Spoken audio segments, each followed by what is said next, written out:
अस्सलाम वालेकुम। मैं डॉक्टर हुमैरा अहमद हूँ और मैं राबिया मून हॉस्पिटल में फिजियोथेरेपिस्ट के तौर पर जॉब करती हूँ। जैसे कि आप लोगों को वैसे मालूम ही होगा कि फ़िज़िकल थेरेपी आजकल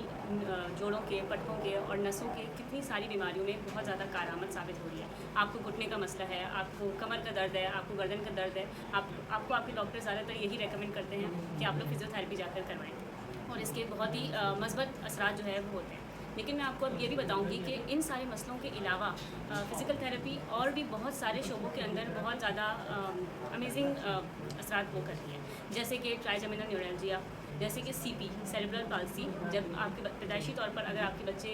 रोए नहीं हैं या फिर उनको कुछ अरसे के बाद फिक्स पड़े हैं जिसके तौर पर वो दिमागी तौर पर कमज़ोर हैं या उनके हाथ पैर सही से काम नहीं कर रहे, उसमें फिजियोथेरेपी का बहुत अच्छा रोल है। अक्सर ऐसा होता है कि जो बच्चे डॉक्टर्स ही बोल चुके होते हैं कि वो करवट भी नहीं ले सकते, लेकिन 2-2.5 साल की फिजियोथेरेपी के बाद वो चलना तक शुरू कर देते हैं। ग्रेट माइलस्टोन्स के बच्चे, कन्वर्जन डिसऑर्डर्स जो कि स्ट्रेस की वजह से आपकी जिस्म का कोई भी हिस्सा काम करना बंद कर देता है, ऐसे मरीज़ जिनको सर्जन्स ये कह देते हैं कि सर्जरी के बगैर अब आप चल ही नहीं सकते, लेकिन फ़िज़िकल थेरेपी उनकी क्वालिटी ऑफ लाइफ को काफ़ी हद तक जो है वो बेहतर कर देती है। यूरिनरी इनकॉन्टिनेंस के पेशेंट्स और स्ट्रोक फालिज जिसे हम बोलते हैं, जिसमें आपका आधा धड़ या पूरा धड़ काम करना बंद कर देता है, तो कंसिस्टेंट एक्सरसाइजेस के साथ वो काफ़ी हद तक बेहतर हो जाते हैं।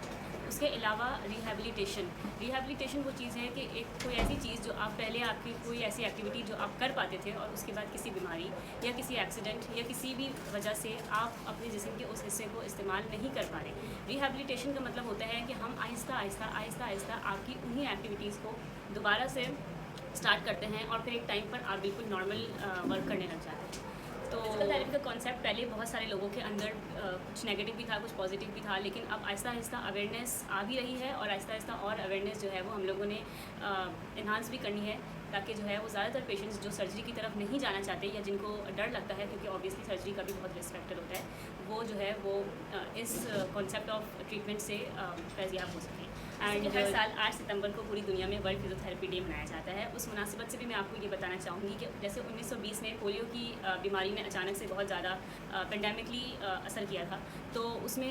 उसके ऊपर फिजिकल थेरेपी का बहुत अच्छा इम्पैक्ट था। 1921 में इसका आर्टिकल भी रिलीज़ हुआ जिसके अंदर इसके बहुत ही पॉजिटिव रिजल्ट्स सामने आए। तो उस आहिस्ता इसी तरह हम लोग बाकी बीमारियों पर भी वर्क ऑन कर रहे हैं आहिस्ता आहिस्ता। आसान ज़बान में मैं आपको ये बताऊं तो फिजियोथेरेपी नाउम्मीदी से उम्मीदी तक का सफ़र है और 30 सालों से Rabia moon institute of neuro sciences इन बीमारियों से मुंसलिक तमाम मुस्तहिक मरीज़ों की मदद कर रहा है और इंशाल्लाह आगे भी करता रहेगा। We are moving you to a better health.